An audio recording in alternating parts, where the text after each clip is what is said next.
Bien, vamos a contar un poquito entonces esta cuestión del lenguaje utilizado políticamente, después de que habla de la posverdad. Dejamos el de Darío, Mariana.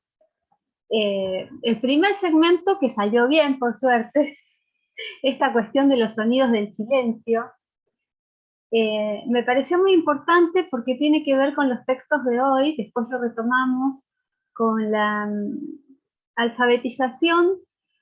¿Qué hacemos con los silencios cuando anclamos el lenguaje en la alfabetización? Esos espacios, esa otra comunicación que se da en el hablar, no van a aparecer en el lenguaje escrito, ¿no? En la escritura. Bueno, el uso de las malas palabras también, cómo tienen que ver con todo un marco de referencia. Y el último, que hablaba del lenguaje inclusivo, Darío lo que dice es que es la utilización política del lenguaje. Más allá de las reglas ortográficas y de la academia, nosotros usamos cotidianamente whatsappeo o palabras que son actuales y que nadie se rasga las vestiduras por utilizarlas, ni dicen que no son rígidamente académicas. Pero cuando aparece la cuestión de género y del lenguaje inclusivo, ahí sí, porque es una utilización política de ese lenguaje, más allá de las reglas.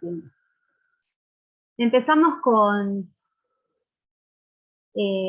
las efemérides y las noticias que tenemos para ustedes de hoy.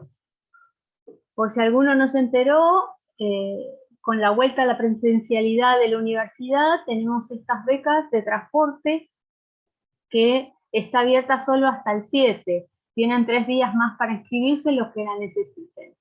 Y averigüen en la universidad porque con esta vuelta a la presencialidad y el transporte, además del transporte, se editaron algunas otras becas.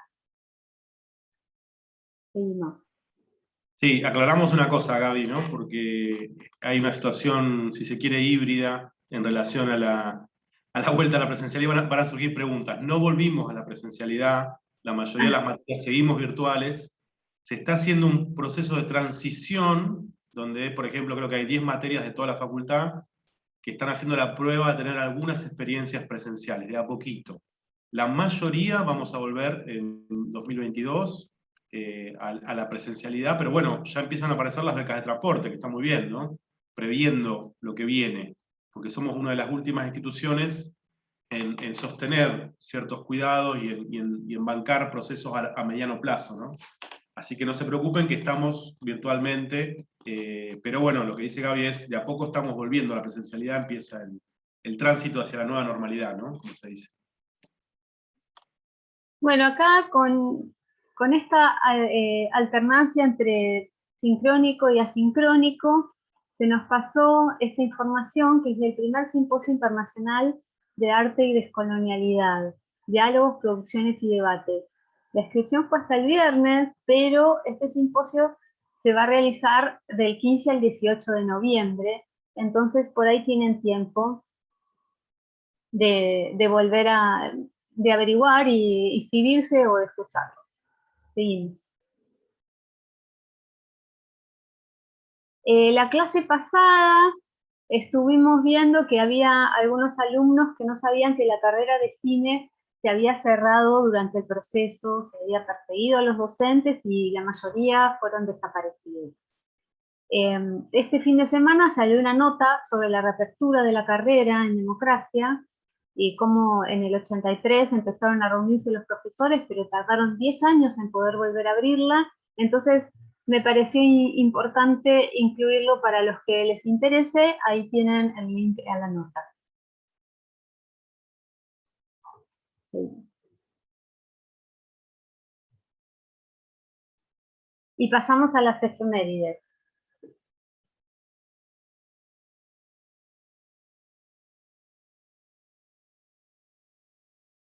Bueno, se festejó los 35 años de Los Auténticos Decadentes. Me pareció que no podíamos dejar de felicitarlos en su 35 cumpleaños. artistas populares, actuales, contemporáneos, y que, bueno, llevan masas, ¿no?, a verlo. Además, es muy interesante, muchas de las canciones que tiene podemos usarlas como pretextos para escribir cuestiones que estamos viendo este año en la materia. Otro cumpleaños infaltable es el de Mafalda, que durante muchos años usamos los chistes de Mafalda para los prácticos. Podríamos retomar alguno, ¿no? Por lo menos en octubre. Mariana, vos que sos la JTP, para el año que viene, en esta fecha, tomemos algún práctico de Mafalda.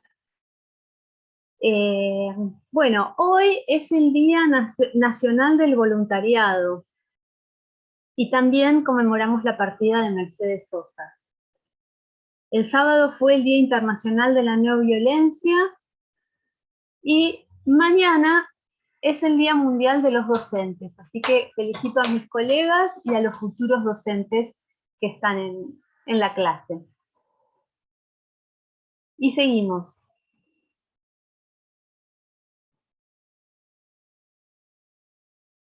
Ya estamos terminando con la unidad 4 de fenómeno artístico. Mariana. Vimos varios conceptos y hoy nos toca arte y comunicación, problemas, visibilidad y antidiscurso.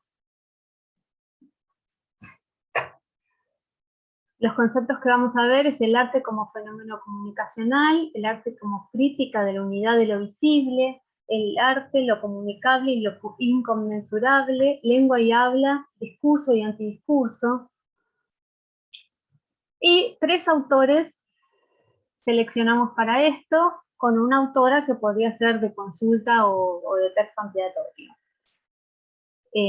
Rodolfo Kusch, que lo venimos viendo desde la unidad 1. Fíjense que pusimos los textos según el año en que fueron escritos. Este texto es del 76, después vamos a ver uno del 83 y el último del 2000. Para ir ahondando en esta cuestión de la comunicación.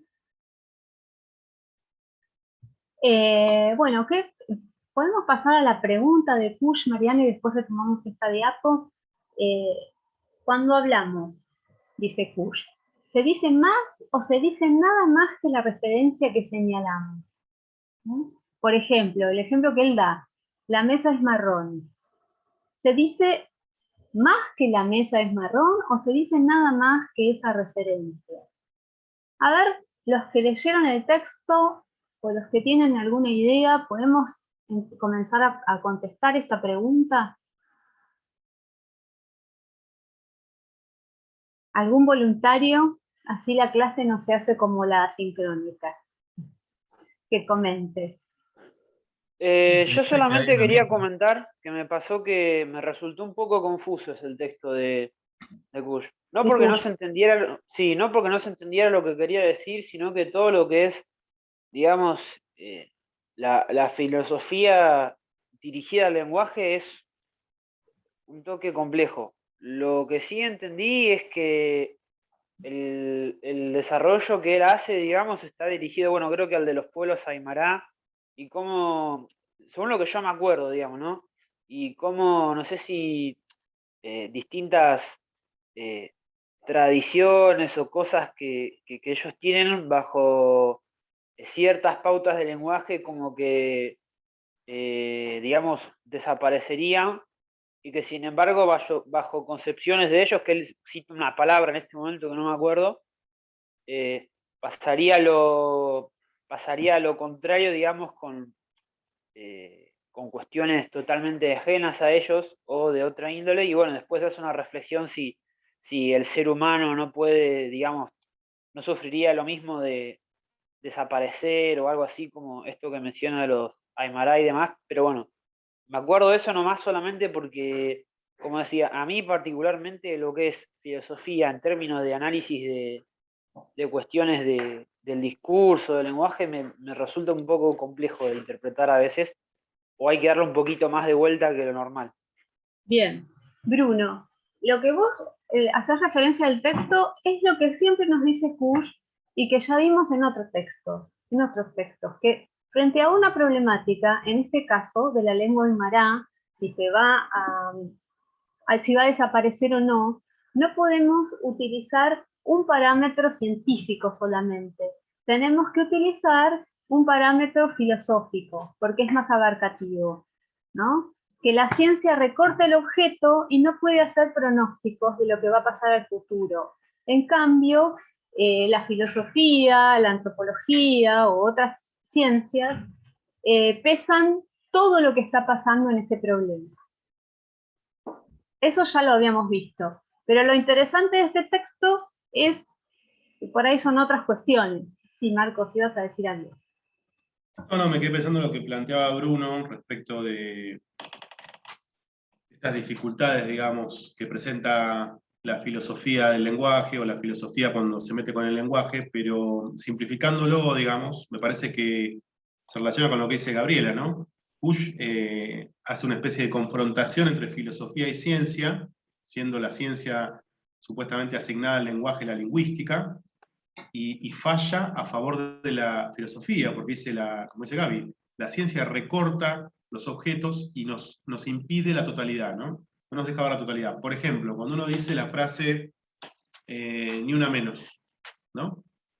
Entonces uno dice, bueno, analicémosla científicamente, esa ni una menos, uno podría decir, bueno, tiene un tipo de estructura, supone un tipo de sustantivo, supone esto, un análisis que no nos dice nada del sentimiento que hay y de la historia que hay detrás de la frase, del estado de ánimo que hay.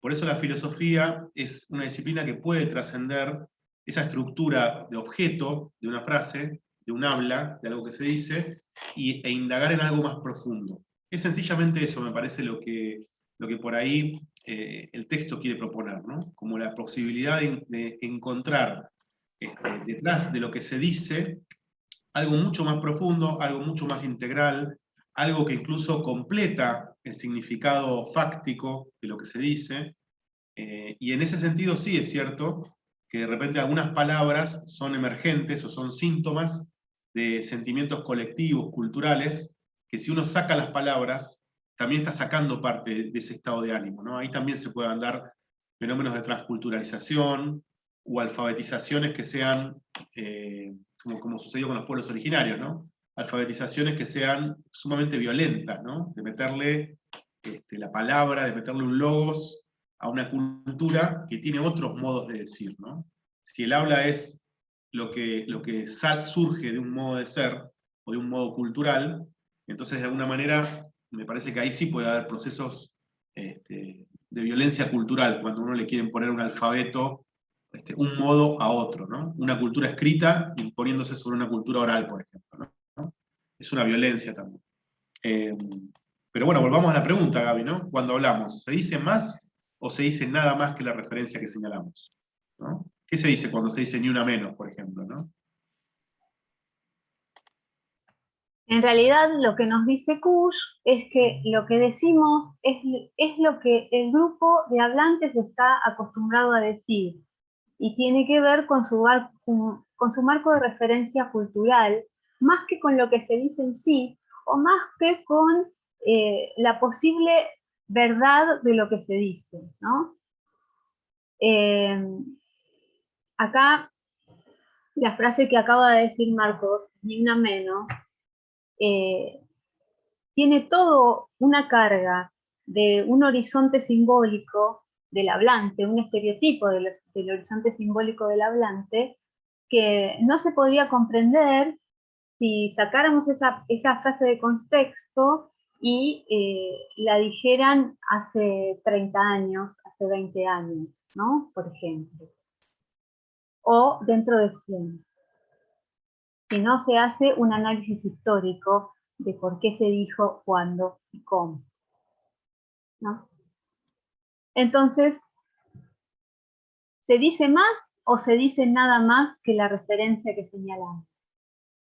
Cuando hablamos de un objeto o de algo, decimos solamente uno de los aspectos de ese objeto o de esa cosa o de lo que estamos haciendo referencia.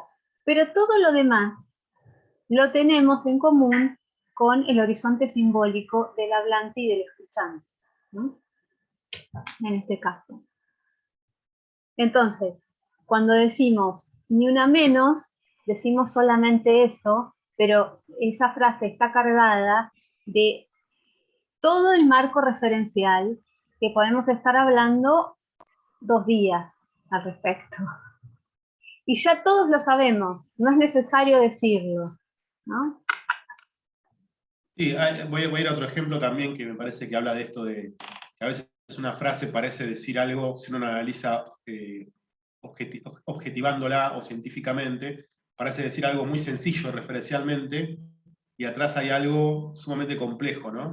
Hace unos años un humorista, un actor, digamos, ligado al entretenimiento, con les niñes, hacía una pregunta que es ¿qué gusto tiene la sal? Le preguntaba a les niñes, y todos respondían salada, ¿no? Entonces, es una pregunta que si uno la analiza objetivamente, dice, bueno, alguien pregunta ¿qué gusto tiene la sal? Y la respuesta es lo lógico, salada. Sin embargo, ese chiste, esa pregunta, esa respuesta, han sido parte, digamos, de toda una cultura oral y toda una serie de historias relacionadas con una con varias décadas, con un modo de reírse las cosas más sencillas, ¿no? Hay todo un trasfondo que si viene una persona extranjera o de otra cultura, no entendería el chiste de por qué alguien pregunta por algo tan sencillo y la respuesta es tan obvia, ¿no? Y detrás de eso hay toda una historia también, ¿no? ¿Mariana? Sí, mientras ustedes estaban hablando, pensaba en las murgas uruguayas, ¿no? Cuando uno, para darles un ejemplo por ahí más desde el arte, desde la disciplina de ellos, cuando uno las va a ver ahí en Uruguay, en el teatro, escucha todas las letras, por ejemplo, en un momento me pasó, nombraban todos funcionarios y situaciones muy situadas, en algunos casos se pueden comprender desde cualquier país, desde cualquier lugar, pero en otros son muy puntuales y específicas de ellas, y cómo resignifican también canciones que uno conoce, por un lado, y por el otro lado, cómo nos llevan a realidades puntuales de la cultura ahí de Uruguay, específicamente, que si uno no sabe o no conoce, y además, bueno, terminás preguntando y contextualizando y comprendiendo todo lo que hay detrás de eso. Buenísimo, Mariana. Volvemos entonces a la diapo de Kush.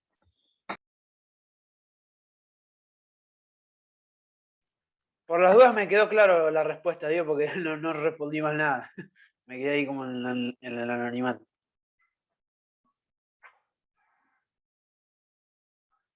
A ver, Pero sí, se entendió perfecto. bueno, volvamos a ver otros puntos que toca el texto, a la diapo anterior. Habla de alfabetización, Kush también. Esto que estábamos diciendo, el habla es un estado de ánimo, es un comprenderse, un encontrarse. Nosotros en la praxis del lenguaje, que sería el habla, nos encontramos, nos comprendemos bajo un horizonte simbólico común que le da sentido y articula eso que estamos diciendo. Y esta frase, el lenguaje no es comprensible sino desde el habla, a su vez desde el encontrarse o ánimo y la posibilidad de ser que se encuadra en el habla y en el horizonte simbólico donde se articula el sentido, lo podemos ver muy claramente en los chistes. Si nosotros traducimos un chiste, por lo general no nos da gracia, porque nos falta justamente ese marco referencial, ese horizonte simbólico al que hace referencia, ese sentido que se le da.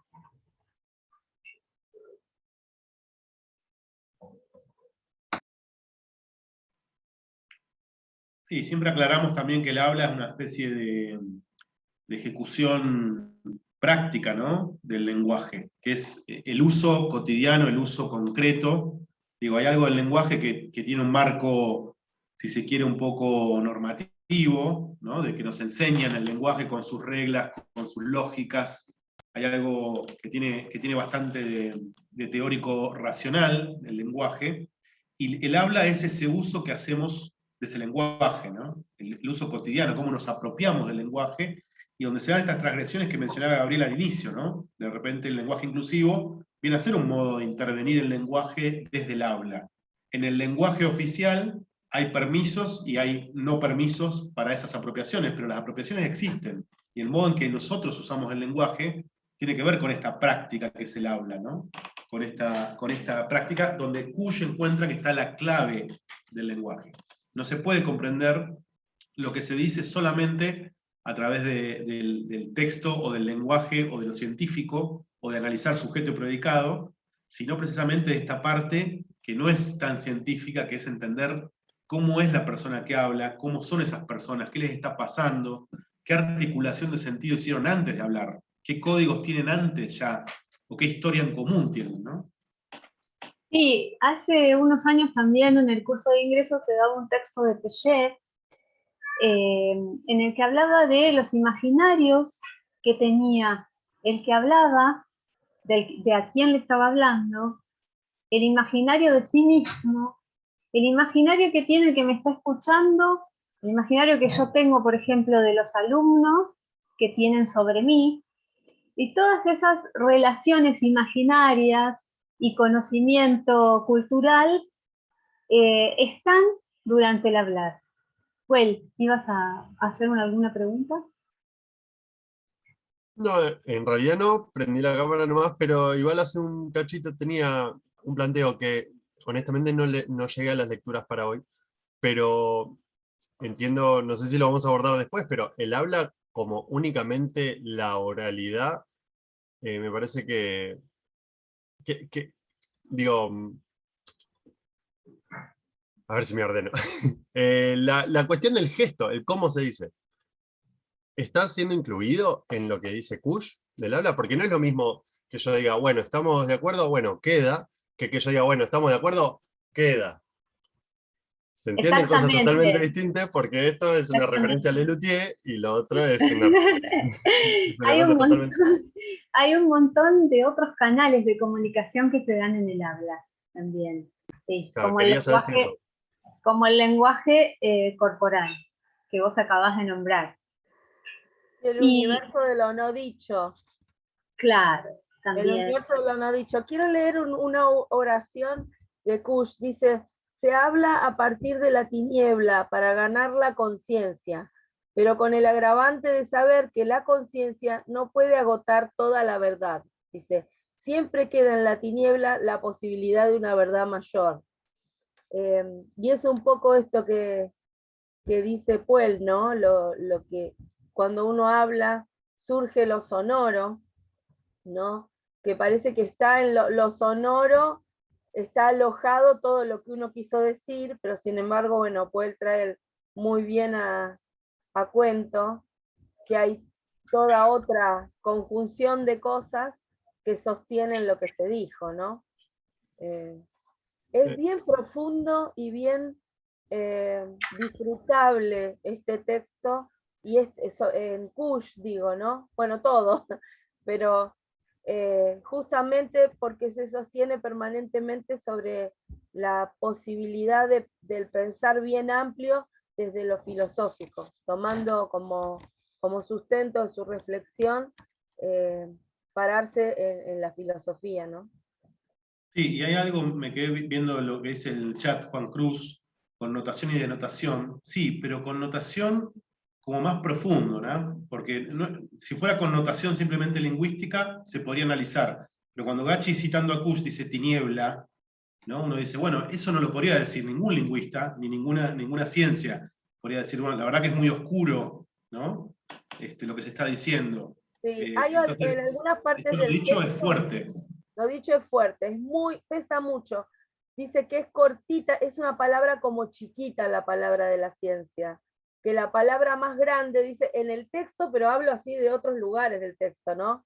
No justo lo que vinimos a leer, porque me parecía copado traer por ahí otros rincones que en otros momentos se veían, ¿no? La palabra grande es la palabra de la poesía, ¿no? y no olvidar nunca el ánimo, la situación de encontrarse. Encontrar, que lo dijeron ustedes, dijo Gabriela, Marcos, Mariana, eso de que hay un ánimo, y que el ánimo no es un ánimo, porque si un ánimo es el ánima, es lo que anima, ¿no? Y en eso está el sustento vital.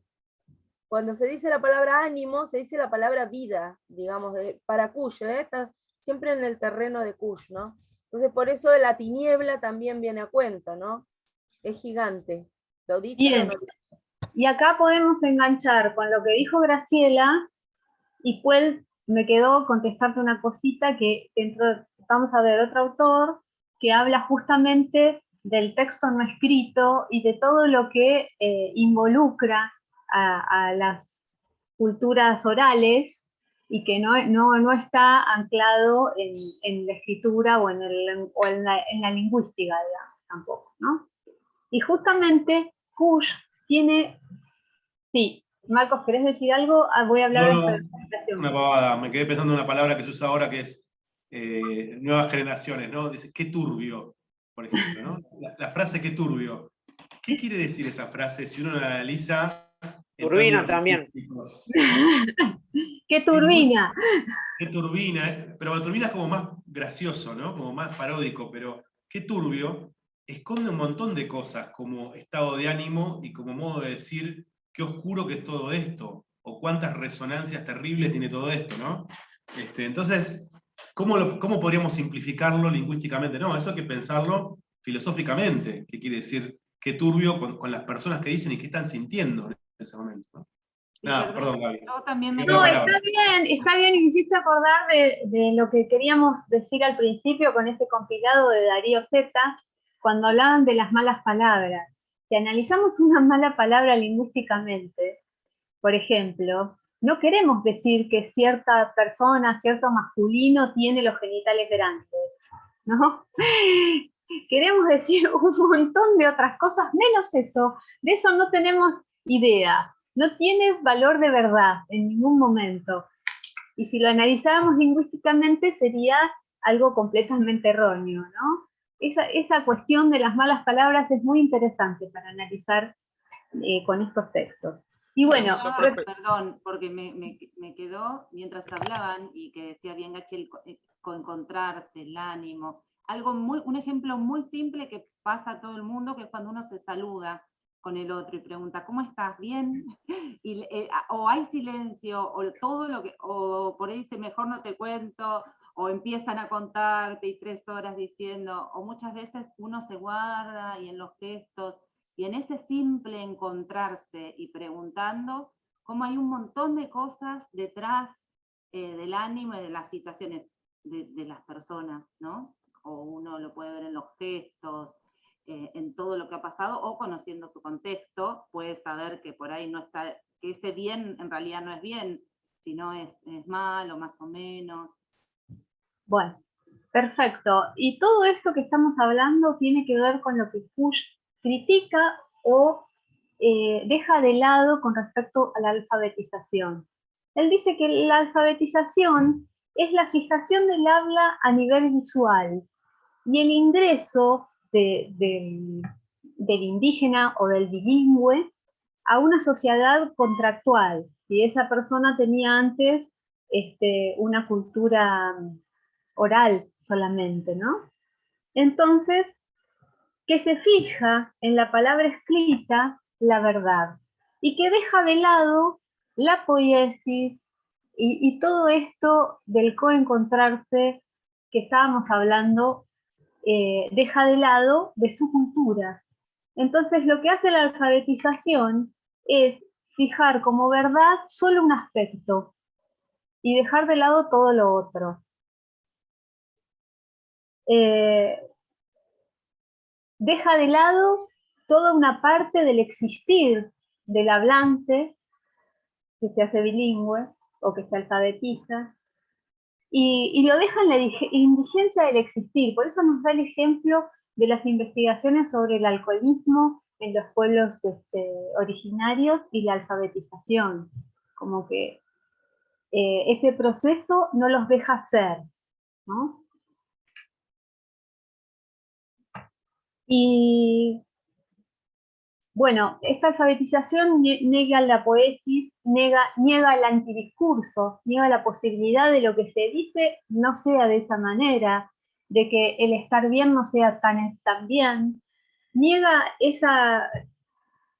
ese término que ellos usan, walikiwa, creo que es, perdón si no lo pronuncio bien, justamente de estar bien y de no copiar, sino de todo una cosmovisión de cómo estoy en este momento como ser, ¿no?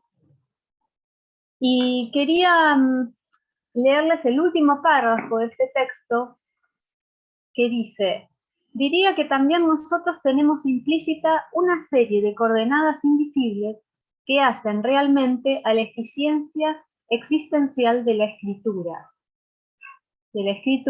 y del habla, ¿no? Podríamos agregar. Seguimos. ¿Les quedó alguna duda del texto? Si no, seguimos con otro autor.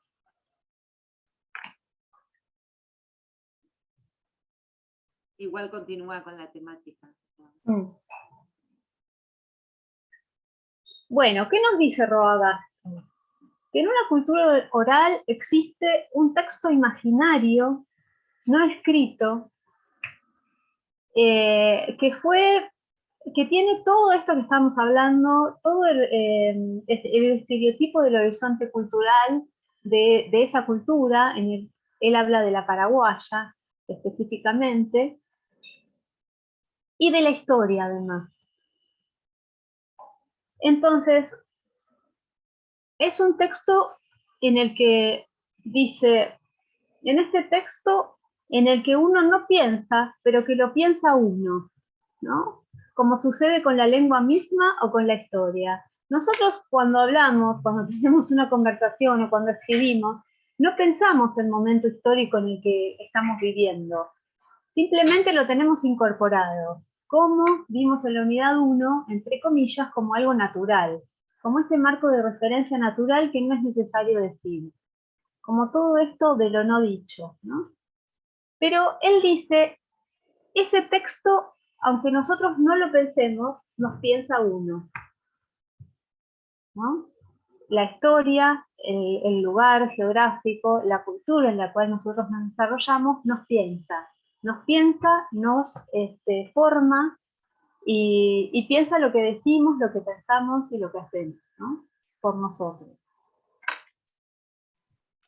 Una frase que está ahí, dice: la oralidad precede a la escritura, ¿no? Uno también se acuerda cuando aprendió a escribir y cómo quizás los primeros modos de escribir eran transcripciones de cómo hablábamos, así que los errores venían por ese lado, ¿no? Teníamos una manera de hablar oralmente y escribíamos de esa manera. ¿Por qué? Porque la oralidad precede a la escritura. Entonces, ¿qué pasa? Esto es en el nivel individual, pero en el nivel cultural, ¿qué pasa cuando una cultura como la guaraní, que tiene una base de oralidad muy fuerte ligada al guaraní, empieza a escribir en español, ¿no? ¿Qué pasa con esa traslación cuando la oralidad tiene un mundo y la escritura supone otro tipo de mundo, ¿no?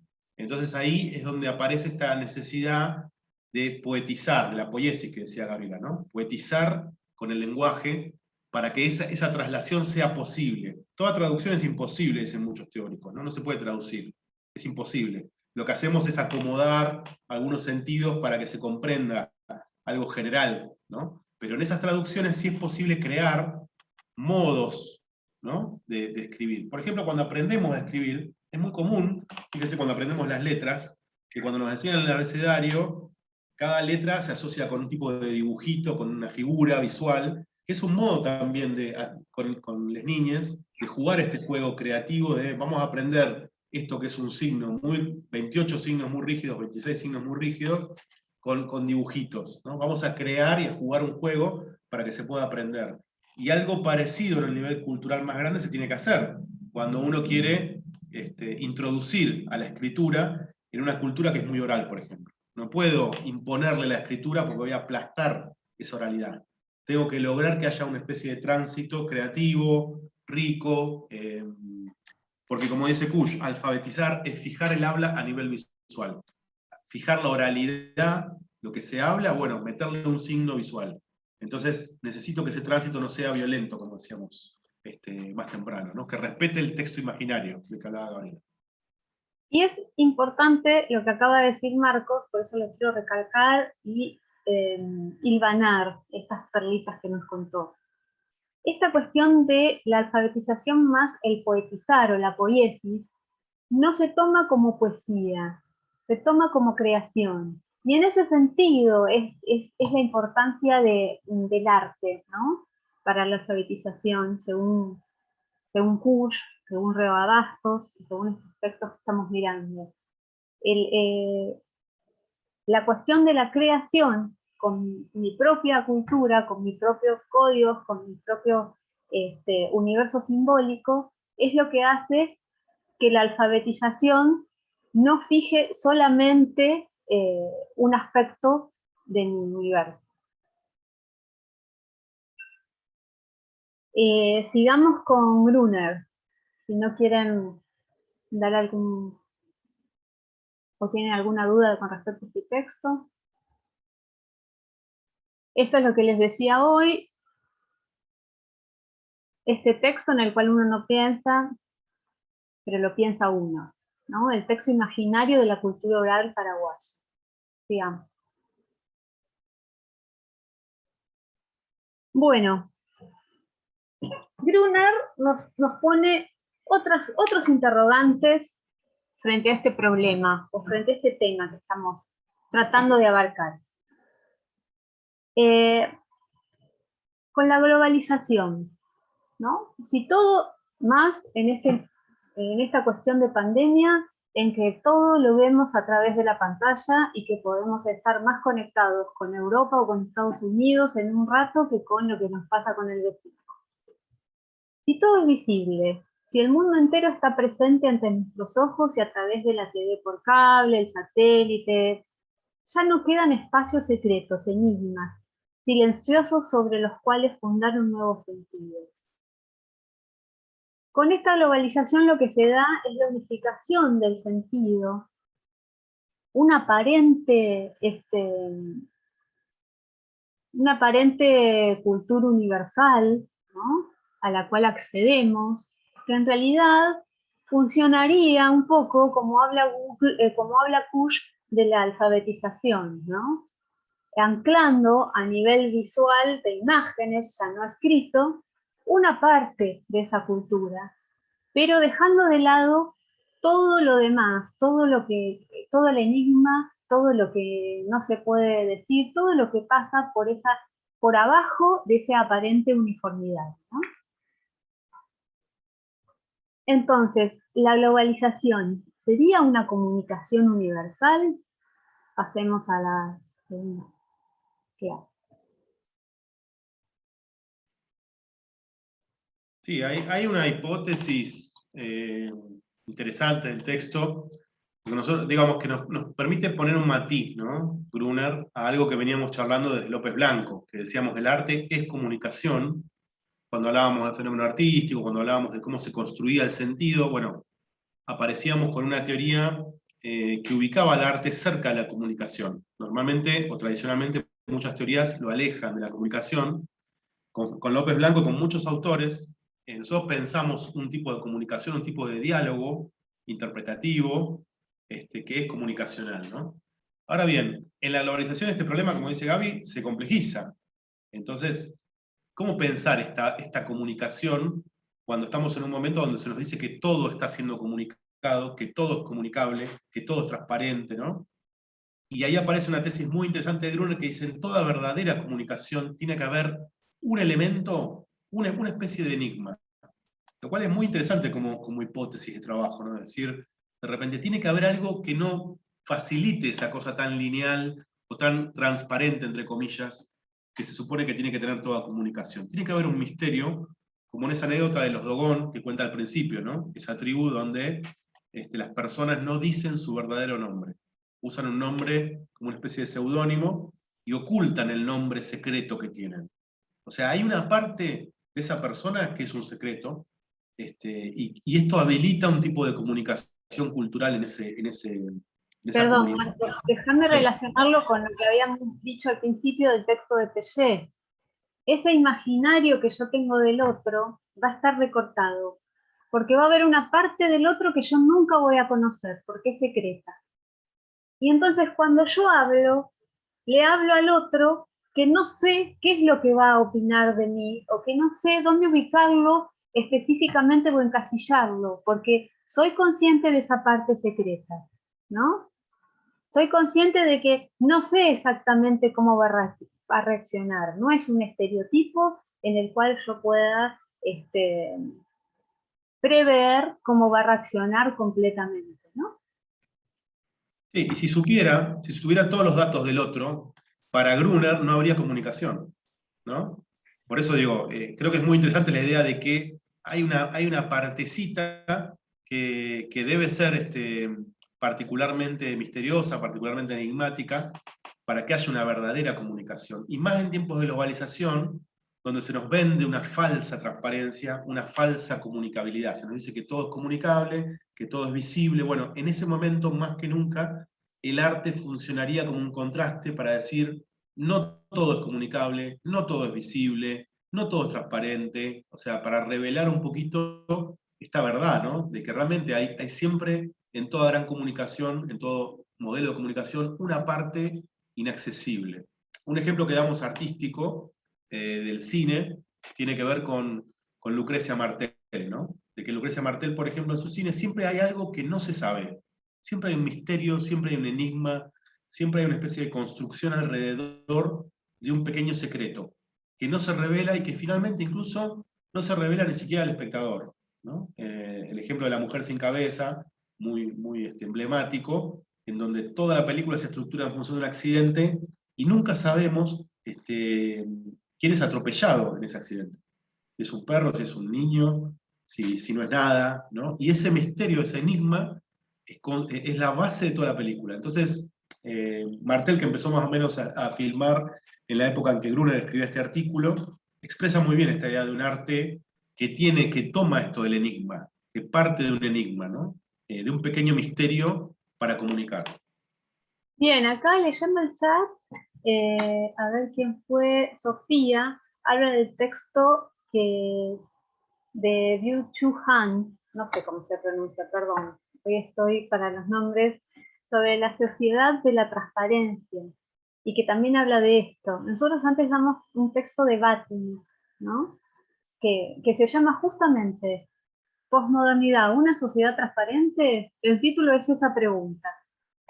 Si quieren pueden leer tanto el texto que nos recomienda Sofía como el de Bátimo para hacerse un poco más a la idea de esto que estamos hablando de la aparente transparencia de los medios y de la comunicación y de cómo esto es un problema para el arte.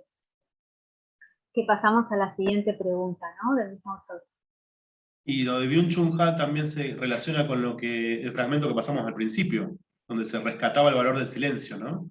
Sí. En tanto momento de ruido, de ultracomunicación, que todo parece comunicable, un momento de silencio adquiere otro valor, otro espesor, recupera esta dimensión humana, ¿no? Bien, entonces, más allá de que históricamente en un momento esta cuestión de la comunicación para el arte fue como un descubrimiento, ¿no? Y que fue muy importante el concepto de arte como comunicación para sacarlo de la cuestión individual y de las musas inspiradas y demás, ahora es un problema. ¿Por qué? Justamente porque como el arte es un proceso de transformación constante, de creación, ¿no? Y que apunta a lo que va a pasar en el futuro, esta cuestión supuestamente eterna y de la actualidad, del instante, y de una comunicación aparentemente transparente, va en detrimento de este proceso, ¿no? ¿Puedo contar un Sí. ejemplo? Una artista, Sophie Cole, francesa, presentó en el Centro Cultural Kirchner una muestra donde exponía o sea, la muestra se encadena a partir de la carta de despedida de su exnovio, donde la deja por un mail, y ella propone a diferentes mujeres, ella es una artista feminista de los 70, que reinterpreten esa carta, eso que lee, a partir de sus diferentes profesiones. Algunos las hacen cantadas, otra en performance, y la frase que la guía es: lo que se ve, lo que se dice, es solo la parte que yo elijo contar. Entonces, a partir de eso, bueno, juega con esta reinterpretación de lo que dice, de lo que muestra, y cómo puede ser reinterpretada por las distintas mujeres. Y luego, acá mismo en el Centro Cultural Kirchner, también la curadora de la muestra lo realiza con hombres, y cuál sería la respuesta a esa carta. Después les pongo los datos, es muy interesante la muestra. Buenísimo, gracias Mariana. Bueno, y pasamos a... Ya terminamos con los textos. Si tienen alguna pregunta, si no, pasamos a darle la palabra a Victoria. Vicky, Hola, ¿está? buenas. Acá estoy, sí. ¿Arranco o no sé si alguien tiene alguna pregunta de anterior? A ver. Bueno, Acá, empezamos. Vas a poder relacionarlo, Vicky, seguramente, alguna cosa de las que se hablaron Sí. con tu tema, Sí, así que bastante. retomemos de ahí si querés. Dale, bueno, yo soy del campo del teatro, de la escenografía, hice la carrera de plástica con orientación en escenografía, entonces como trabajo de investigación, de adscripción a la cátedra, estoy investigando sobre las prácticas teatrales independientes en la ciudad de La Plata en la época de la última dictadura cívico-eclesiástico-militar. Bueno, para empezar a contar un poco cómo vengo encarando el trabajo, primero empecé a investigar un poco sobre qué pasaba en Argentina durante la época de la dictadura, en las prácticas teatrales, escénicas en general, ya sea perfo, mimos también que habían en la época, y elegí como recorte de lugar para estudiar el conurbano bonaerense. Me pasó que era muy amplio estudiar todo eso, entonces lo tuve que recortar a La Plata, porque hay muchas localidades y en cada localidad también se llevó en este autodenominado proceso de manera diferente. Me resultó un poco costoso encontrar material teórico sobre La Plata, sobre qué pasaba en el teatro independiente acá en La Plata, específicamente. Sí, hay mucho, obviamente, sobre Capital Federal, que está Teatro Abierto, el hecho histórico también muy importante, que fue el incendio al Teatro Picadero, pero acá en La Plata me costó bastante encontrar material específicamente sobre teatro independiente, entonces lo que tuve que hacer fue recurrir a fuentes orales, a testimonios. Entonces, bueno, en relación a esto me pareció importante tomar como base esta unidad 4, por el tema del relato, del testimonio, de la oralidad, como construcción y producción del sentido. Hay una frase que menciona Roa Bastos que dice que hay algo que está en la memoria. Entonces, en mi caso, lo que está en la memoria es en la memoria de las personas que me están dando su testimonio, como por ejemplo Graciela Sandoval, que es referente coordinadora de Teatro por la Identidad de acá de La Plata. Ella me está ayudando bastante sobre el tema, de hecho ahora en un rato ya tengo la primera entrevista con ella. También los tengo que mencionar porque son como mi fuente del trabajo. Ricardo Dubati también, que es dramaturgo, es historiador y estudia mucho sobre teatro, y junto a su padre también estudiaron mucho lo que es teatro independiente acá en La Plata. Entonces, bueno, y a su vez también relacionar mi trabajo con esta unidad y la importancia de lo no dicho, ¿no? Ya que en muchas prácticas escénicas y los guiones y los libretos se esconde algo, hay algo que está ausente en esa escritura, pero que sí está en lo corporal, como decía recién Gachi Gaby, y que está en la expresión, digamos. Perdón, Victoria, Sí. a tu trabajo, en vez de lo no dicho, le podemos poner lo no escrito. Lo no escrito, sí, tal cual. Que sería una Me diste una buena idea. paralelismo. Lo no Ahora escrito. lo no escrito, tal cual. Y bueno, como epicentros, en esta época de dictadura del 76 al 83, las grandes ciudades eran, bueno, Capital Federal, Rosario, Córdoba, Mar del Plata, Tandil y también La Plata. Y en este contexto de lo que se denominó proceso de reorganización nacional, tuvo repercusiones en ámbitos no solamente social y político, sino también culturales, que ya desde la dictadura de Onganía se venía organizando un plan sistemático de censura a artistas, a sus obras, en lo que es teatro, a los guiones teatrales, clausuras de teatros también, merma de público, obviamente, que va de la mano. Y bueno, y en el año 76, ya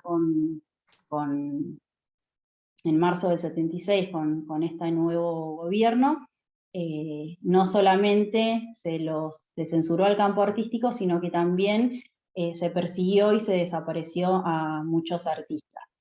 Bueno, en esta represión cultural las artes escénicas no quedaron exentas de todo esto y se vieron afectadas en distintas localidades bonaerenses, inclusive La Plata, y bueno, esto dio lugar a la clandestinidad, a la invisibilidad y al camuflaje como formas de resistencia teatral.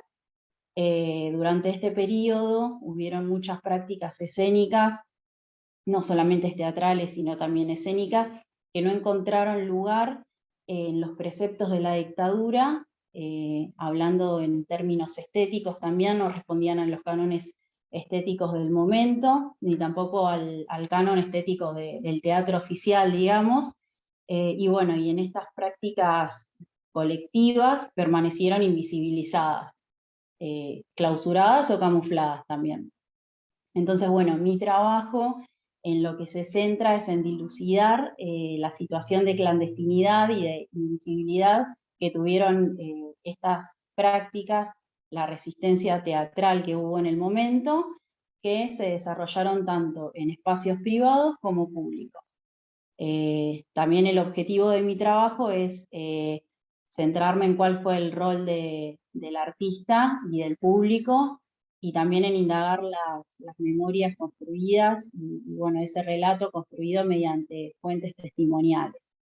En esta búsqueda que estoy haciendo de obras independientes de acá en La Plata, en la que me estoy centrando ahora, que estoy buscando bastante información, es en la obra Laureles, que se estrenó en octubre del año 83, post-guerra Malvinas y previo a la vuelta a la democracia.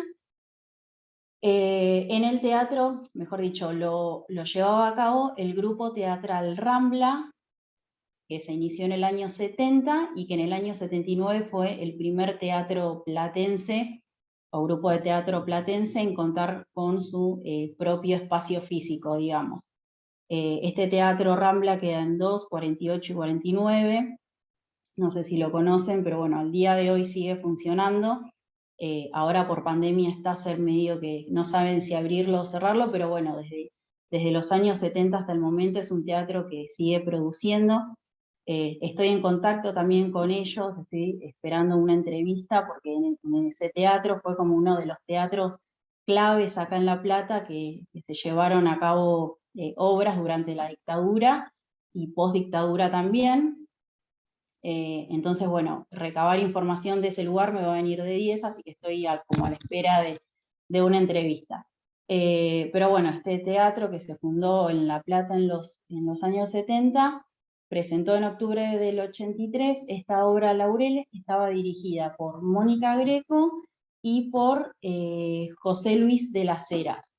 Estos directores en esa época y por todo lo que se estaba viviendo, por todo el contexto de represión y demás, tuvieron que adoptar seudónimos, los dos seudónimos masculinos, Mónica también, que además la figura de la mujer en el arte en general estaba bastante invisibilizada, entonces bueno, en cierta manera a ella le favoreció tener un seudónimo masculino para poder poder difundir sus obras, digamos. Bueno, el guión de esta obra de Laureles estuvo inédita durante muchos años y recién hace no muchos años la publicó el Instituto Nacional del Teatro, así que se puede buscar si alguien la quiere ver, es muy interesante. No tengo todavía información de aspectos estéticos de cómo fue la obra, pero sí fue una obra de un teatro, digamos, de lucha, un teatro de denuncia, porque lo que se buscaba expresar en esa obra era la guerra de Malvinas. Entonces, bueno, también en ese contexto de posguerra de Malvinas, Teatro Rambla estaba trabajando en conjunto con excombatientes de Malvinas de la ciudad. Bueno, a ver, tengo acá un pequeño machete para no perderme. Y bueno, lo que buscaba representar la obra mediante el guión era el horror del momento que se estaba viviendo en la época y también resistir a la política de desmalvinización. Y bueno, y por último, luego del periodo de dictadura, desde los años 83 a los años 90 hubo una fuerte crisis financiera en lo que fue el teatro platense, hubo merma de espectadores, desaparición de salas, no había promoción de espectáculos, entonces bueno, muchas obras, muchos teatros también tuvieron que cerrar, y después en los años 90 esto se revierte, y particularmente el Teatro Rambla durante los años 90 se convirtió como en el teatro más el teatro independiente más prestigioso de acá de la ciudad. Bueno, así es como estoy llevando ahora a cabo mi trabajo, buscando material teórico de fuentes orales, digamos. Por suerte pude conseguir bastante gente que tengo para entrevistar, y bueno, de esa manera lo estoy armando con testimonios, básicamente. Muy bien. Gracias, Victoria. Tengo una pregunta que me quedó resonando claramente, digamos, estás como empezando el trabajo de investigar estos fenómenos, y es una investigación histórica, que son las más difíciles, pero siempre se habla de teatro abierto, como el fenómeno del 81, ¿no? Donde había muchas obras de teatro que intentaron decir metafóricamente lo que estaba pasando con la dictadura a través de metáforas, ¿no? Pienso en la obra de Gambaro, creo que es la del dentista, donde hay un dentista súper violento que tortura al paciente, bueno, como que se utilizaban metáforas para hablar de la dictadura desde el teatro, ¿no? ¿Vos pensás que vas a encontrar este tipo de modos un poco valientes de decir metafóricamente, o vas a encontrar obras más políticas, más testimoniales, ¿no? Pese al riesgo de la dictadura. Sí, mira, teatro abierto acá en La Plata no encontré que haya.